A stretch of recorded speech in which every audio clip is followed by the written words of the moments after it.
I'm Aleks. And I'm Rob. I'm from Novi Sad, Serbia. And I'm from New York.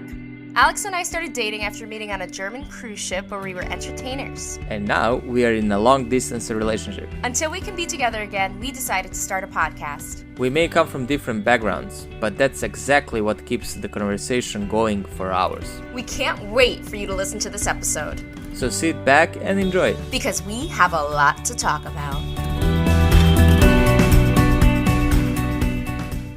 Today's guest describes herself with the quote, "I was born for more than just to pay the bills and die. Don't wait for opportunity, create it," end quote. Dreams can become reality. There's a world out there waiting to be seen and people to be met. Today's guest started her journey as a literature major who woke up one day and decided she needed to see New York City after falling in love with Sex and the City. A few years later, Sanya now lives in Los Angeles, continuing her love for travel and photography and working on her next goals, to work for the UN and to partner with educational programs that serve underdeveloped countries with the mission to equalize societies across the world. Today, we are speaking with her from Novi Sad. Welcome so much to Sanya. Hi. So I guess we'll start today's interview. Who are you? Where are you from? So I'm from Novi Sad, Serbia. I was born here long time ago. and then I've lived here. I lived in the States for the past 9 years, all over it, like from New York to Seattle to Los Angeles, and then I also visited other cities. So I guess somewhere in the middle, the love for traveling was born. But I only started doing photography like a few months ago, and I'm super excited. Everybody are loving it, and I get so many shares from official pages of the cities, and they really like my stuff. So yeah, it's nice when you get a feedback. Yeah, exactly. How did it started? Like, what sparked it? You know what? Before all this social networking, I always had a Instagram, Facebook and stuff, but I never really tried. I never really thought of it as work or a hobby. But then I saw so many people really saying, yes, you can make money of it, you can live of it. And then I realized I traveled so many places that I could do it too, and I really love it.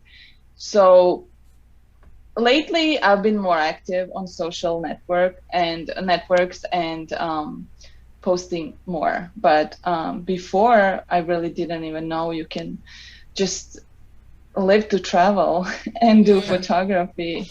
When you moved to New York, how were you able to do that coming from Novi Sad? Like, how did that process go? Did you go to study? Like, what was your gateway into New York and into the U.S.? So I went through the work and travel group agency. Yeah, they take girls and guys, students to United States for like a period of 5 months or a year, depends. Girl can do also nannies jobs. I'm not sure if guys can do it yet, but they can sign up for that and then stay for a year. And then take some classes in the U.S. colleges, and then continue from there. Yeah, and then that's how I stayed. It was really, I was thrown all over the U.S. from New York to Seattle, to completely different cities, but it was fun, and everybody should do it. You just have to try different stuff to see what works best for you. So how many times did you went with the work and travel? Just once, or? I went 2 times, and then second time I worked as a nanny, and the program is designed like that to send you to school. So you don't just go to take care of the kids and have some excursions and that's it. You go to also meet like other people of your age. So I guess that's why they make you take classes in college, because they want you to meet other people your age. So I took some classes, I think it was English, in Seattle Community College, and then I could just transfer in US. In US, it's so easy to transfer from one college to another. You just Take the airplane and just move. Yeah, it's like that. When I came to the US and I was talking about my move to the US, and somebody said, well, that was so brave from you. And I said, well, you guys also move across the country all the time. And they said, yes, but there's no language barrier. So Oh, yeah. so then I thought, oh, yes, we are brave, all of us that move to another country. Yeah, that is brave. Yeah. Especially speaking the native language. I think, I'm not sure if you found this living in the US, but I think a lot of Americans, if they're good people, really appreciate foreigners who can learn the language, because we just know culturally that's not a value that we hold when we go to another country. So when other people come to our country and they learn our language, it's like, to me personally, I find it so impressive, because we're just not encouraged to learn other languages. So it's like, yeah, I thought about amazing. that too.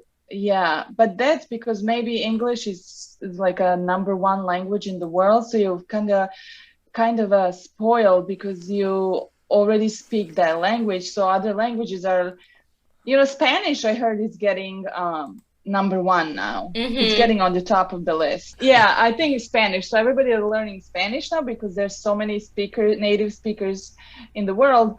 But other than that, maybe you're just not encouraged. We are, yeah. People from other non-English speaking countries are encouraged because they know English is #1. You have to know English. Yeah. Yeah, few years back, I think the Spanish was like at least #2 or something, but makes sense because a lot of countries like South America is all Spanish speaking from the get-go, so it makes sense.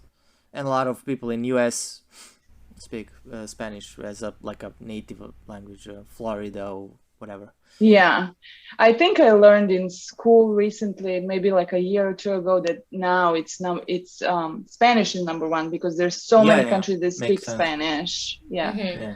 But yeah. Well, and that's the funny thing about, I feel Serbia is ahead of the curve, because I feel like if you're a younger person and you know a language other than Serbian, it's either Spanish or English.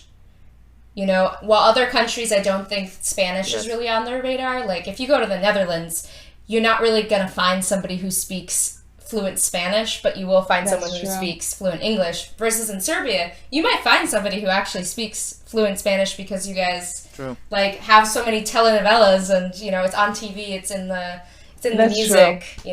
That's how I learned, honestly, Spanish. And then I started the hospitality industry, and then I improved it. But that's true. And then when they, some people really don't like TVs and they don't give kids watch TV. I don't support that, because I tell them I learned my English and my Spanish from TV. I think in reasonable time, watching TV is good for them. But yeah, Spanish is actually not, I think it's not a language you can choose here to learn. In schools, they teach Russian, German, and French, I think. So you can choose between those. But I think the schools and the education system decides about that because of the I guess economy and politics. Like you said, in Netherlands, you're not gonna speak Spanish. You don't really need it, so you're not gonna learn it. So I think that's how, and that's good. So you can choose where to live and what languages you want to learn. Yeah, but I think that Rob is right. Like let's say for Novi Sad, you can meet a lot of, let's say, girls. Doesn't have to be necessarily a guy, but like girls who like Spain, like what it is, as dancing, whatever, and then they go to learn Spanish like as an extra language. I heard a lot of, when I speak to some random girl, like, oh, Spain, which is it is a beautiful country, just saying, like, and they're like into that, and they learn language just as an extra thing, which is kind of I think every country decides about that, of the choices that they have on the political basis, I guess, economy or stuff like that. So when you moved to New York and even Los Angeles, I'm sure, we're talking about language. They're both out of most cities in the U.S. New York and Los Angeles have a very multicultural, multilingual element to their city. Did you find that either helpful, or did you even like come across like the multiple languages when you were in New York or LA while you were living there? So for me, I even wrote about this in one of my posts. For me, this was easy because in Novi Sad, as Alex probably knows, we have five official languages that people of those speaking languages can find documents, they can find translators, official, like they can even find the streets written in their language. TV shows, TV news. Exactly, news, everything. So we kind of at least north of Serbia, Vojvodina. Yes, you can say Vojvodina. Yeah, Vojvodina. We work like that. We all respect each other, and I even have one of my best friends lives in Chicago now, and he's Hungarian, and we're really close. We even were close in high school. So we all live together, we work together, we go to, it's kind of a normal. So moving to New York for me wasn't that like a culture shock, because it's all, I have lived through it and I loved it. I think it's good for growing up to see and learn and hear different languages. I was explaining to Rob, for example, in Vojvodina it's normal as a kid, like playing hide and seek, to learn like, let's say, Hungarian, because you're living in a place where you have friends who are Hungarians, or like the small villages, like half Hungarians, half Serbians, let's say, and you learn it like one more language as a kid because you're playing with those kids. That's like a normal thing. And if you Alex went all the way to north, like in around Subotica's little cities, they're like the complete village is written on their language. It doesn't even have Serbian. I guess they decide that on the basis of how many people, what nation live there. So over there's completely Hungarian villages, and that's beautiful for me, because you go there and 90% Hungarians, you just have to speak their language, manage, it's their kind of a little hood. So I like that, and I love New York because of it. I really do. So for you, what did you find was the biggest difference between living in New York, the East Coast of the United States, and then living in Seattle, LA, West Coast? So Seattle was a long time ago. I must say it was 2012, 9 years ago. And like I said, I went to school. I worked 9 to 5 nannying, and then I went to listen to those classes. So in Seattle was good because, Seattle people, they know how to enjoy life during the year, because during the year they have a rainy season, they have a spring, summer, dry season, and during those times they have all these music festivals, they have exhibitions, they hang out, the host dad told me, like, we know when summer season comes up, it's time to live, because in November the rain is gonna come and you're not gonna go out until like April. There's nothing to do because it's so rainy. So when April, May comes, we start to live. So, they really know how to organize their time and their life. And then New York was crazy. New York, you can go to the show every day, or to the movie, or something to do this every day, but then you don't have time because you work so much. At least I did. And then after I think 6 years of that, I said, oh my God, I don't even know my own city. Like, people come and tell me, oh, did you go? I was like, oh my God, no, I was working. So then I stopped. I didn't work for a while.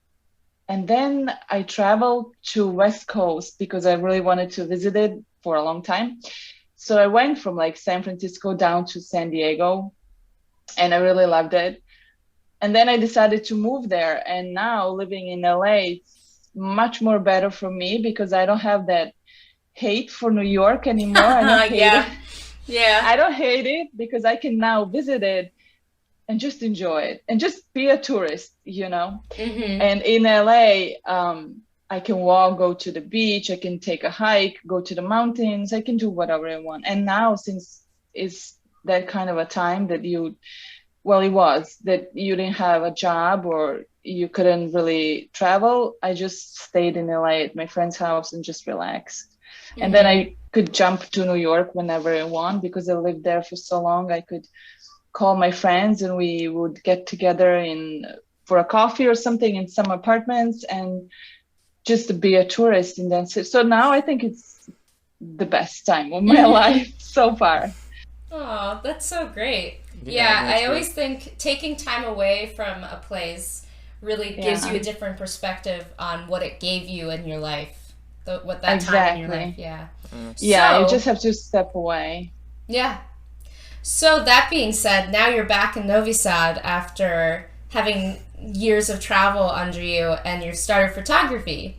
So I'd love to hear about this new phase of like learning photography and advice you could give to people who are also just starting out, as well as what you found new in your own home city. Yeah, so when I came now, because of all this situation, to Novi Sad and just decided to stay for 2 months here. In first, I was like, what am I going to do? And then that's the thing about, I follow some people on Instagram, and one of them is a travel blogger. And she said, in this time when you cannot travel, just be a tourist in your own city. Every city there's so many places that they're just really beautiful, but you don't see it because you pass by it every day, or you just don't see its beauty anymore.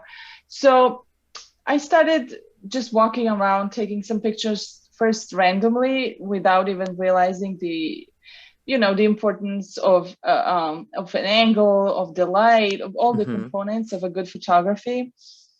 And then I started retouching those photos at home. And since I saw them, like I would, when I hunt for some location, I see pictures online. And then when I would compare it to mine, I was like, this is not it. This is not what I wanted.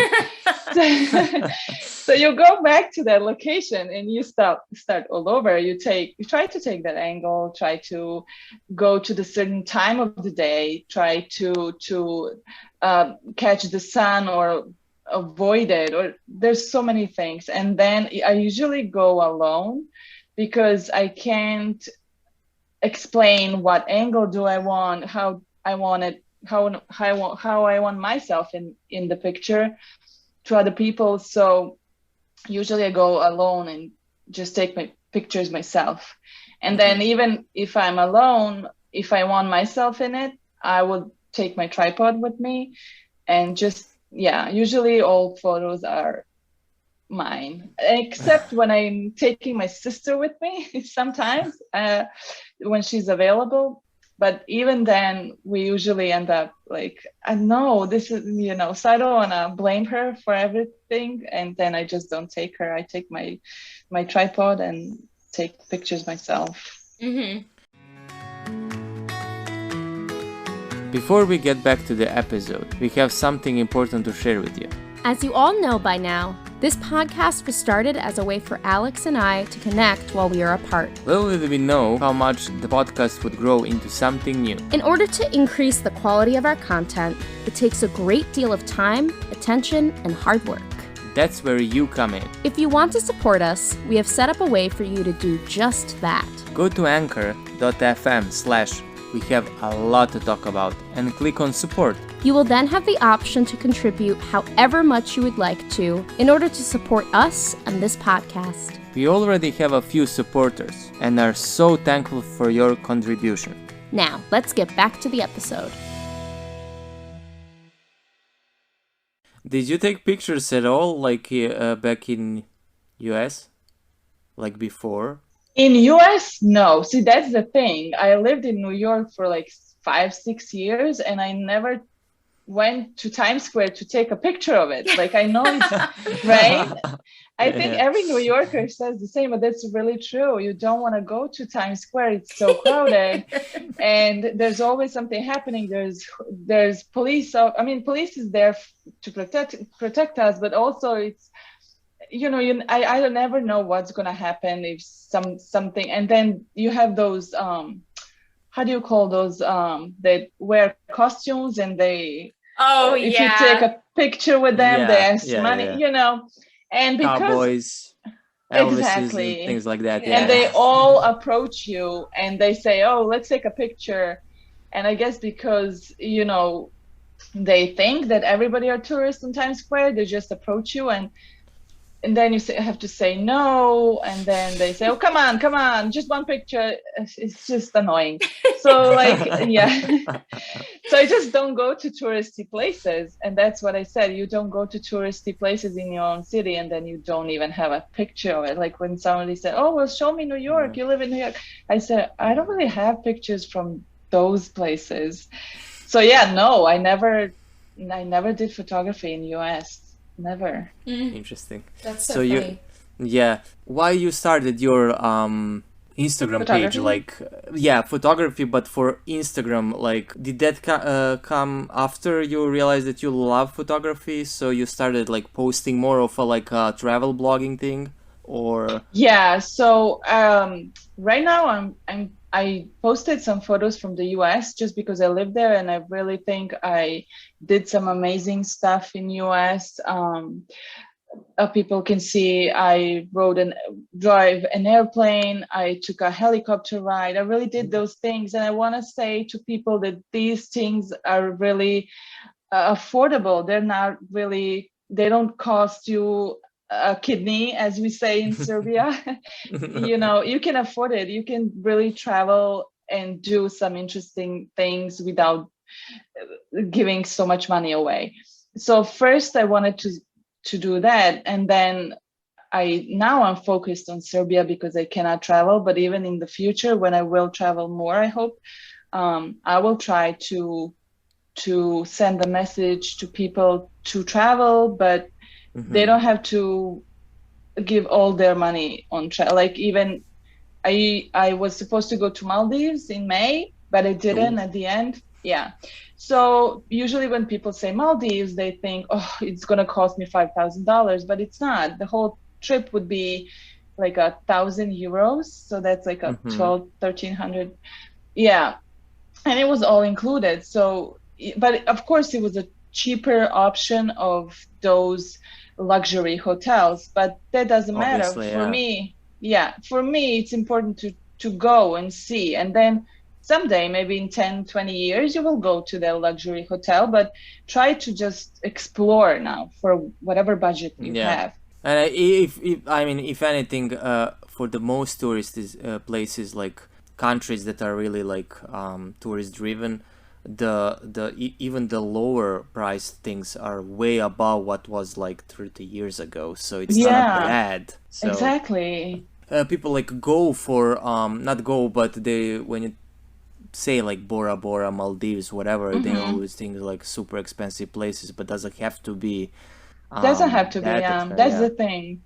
That's the thing. It doesn't have to be. You just have to find a cheaper option and settle for something that it's not luxury. For sure it's not going to be luxury, but it doesn't matter because you want to travel, you want to go explore, see places, meet new people. So but Yeah. yeah, I didn't go eventually because of some health problems of my friend's mom that was supposed to go with me, so we just didn't go. But hopefully we will go. It's funny. I find that a lot of people who love travel have realized during this pandemic that there is a sense of adventure that you can find in your own backyard. You just have to be creative enough to find it and make it an adventure within your means. So if money is what Yeah. holds you back, then you figure out how to have a good time without money being a problem. Or if money isn't an issue, you find that it's yourself that holds yourself back, then you work on challenging yourself to make that adventure happen. There's a way around everything. Yeah. Yes, exactly. And yeah, it doesn't have to be so far. If you don't have the money yet, it doesn't have to be Maldives. You can just go to like, I'm planning a trip to Montenegro next, but I'm planning a trip that is going to show the best places. They're not so touristy, but they're really, really pretty. Mm-hmm. So again, if you're from Serbia and all this stuff happening, you don't have a lot of money, you can even go to Montenegro and find beautiful places. You can rent a cheap accommodation somewhere and just go by car to those places, or you can stay there. I'm gonna do, because my sister has a house there, I'm just gonna rent a car and I'm just gonna drive around. So I'm not gonna pay for. So yeah, like you said, there's a way to make it work if you really, really want it. I think that's necessary. You have to really, really want it. Oh yeah. Oh yeah. And if you're already there, you can go, like, hopefully you can cross, and I don't know what's going to happen with the border situation with Croatia, but you can go to Dubrovnik, for example. It's like it's near. It's very near, yeah. And since it's Dubrovnik very expensive in hotels and nights, you don't have to sleep there. You can exactly. So yeah, there's a way around all that. I find, so I moved to Brooklyn on March 14th, 2020, and New York City shut down that following Monday. So since I had never lived in Brooklyn before. I had always lived in a different part of Manhattan which if anyone who's ever lived in New York, it's a very big city, so there's parts of the city that you may never even have ever explored. For me, Brooklyn was one of those. So the first few months, it's like, oh no, I'm stuck here. And then all of a sudden you start realizing, oh, there's a park nearby, or there's a cemetery. I've never seen that. Yeah. There's, like a store down the street that's really unique. It's a unique vintage shop. That's something I can do one of these days. You find ways to excite yourself in your own backyard. And you realize that, like, you didn't even know what you had until you don't have it. Exactly. Brooklyn is beautiful. I find every day so many amazing photos from Brooklyn, brownstones, buildings that are just like one next to each other. And I think probably Williamsburg or that Greenpoint, something like that. But then there's deeper in Brooklyn also beautiful, beautiful houses and streets that are so amazing. The whole Brooklyn is just so diverse, right? Yeah. Like, that's the beginning of Brooklyn. And then if you go down to the beach, there's different kind of beauty. So definitely you have to find beauty in every street. Yeah. And that's the thing about photography. You have to find the beauty. It's not about just taking the photo. It's easy to take a photo of something beautiful, but you have to take a photo and then make it beautiful so people can see, yes, it is beautiful. It's ordinary. It's just maybe a brownstone, but it's beautiful. So something like that. Yes. Yeah. Well, so that kind of leads me to my next question, which is, now that you're in Novi Sad, what is an example of a street for you that you hadn't really thought about that you think is the most beautiful or the most photographic place? Novi Sad changed so much since I grew up here, since I left, because they changed the facade, like you said, Alex. They changed the facade of so many buildings, and now it's just so vibrant and it's beautiful. But for me, the most beautiful street is Dunavska Street, which is the first one, walking street, no traffic. And at the end, there's a library, which is painted in pink. It's so beautiful. And that library is like so old. And, every time I think of it, I think of New York Public Library, which is also my other favorite place on earth. And I just loved it. But the other thing that I really love is that they posted on every building. So like you're walking and you don't know anything about it, or when is it from. So you can just, they posted like the digital, like in the restaurants, digital menu, when you have a scanner. Oh, so they posted the QR code. Yes, QR code on almost every building. I will not say every building. We should check that. But almost every building that has like a value of Serbian people or just this part of Serbia, it has a QR code, so you can scan it and just read about it. So that's really fun. Yeah, you have to find a code next to the number, and it tells you all about the building. So yeah, that was my really big discovery, and I love it. Now I can walk alone and just scan it and read about it and then write about it. You don't have to ask people, you don't have to Google. Yeah, so that's amazing thing they did. That should be in every city, actually. Oh yeah, that's a really good idea. I wanted to also ask you, besides Montenegro, what are your plans for the future trips? So definitely next year I'm gonna have more time, and I'm going to start, I think, my travels in maybe February or something, and then I'm gonna travel a little bit more here, because in July I'm leaving to the US.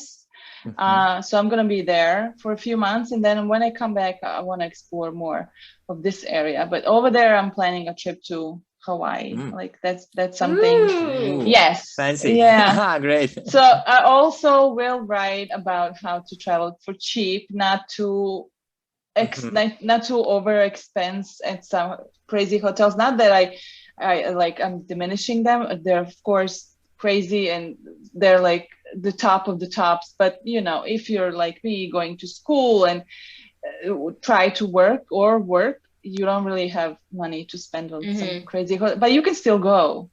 I think. So yeah, I will definitely write about that too. Yeah.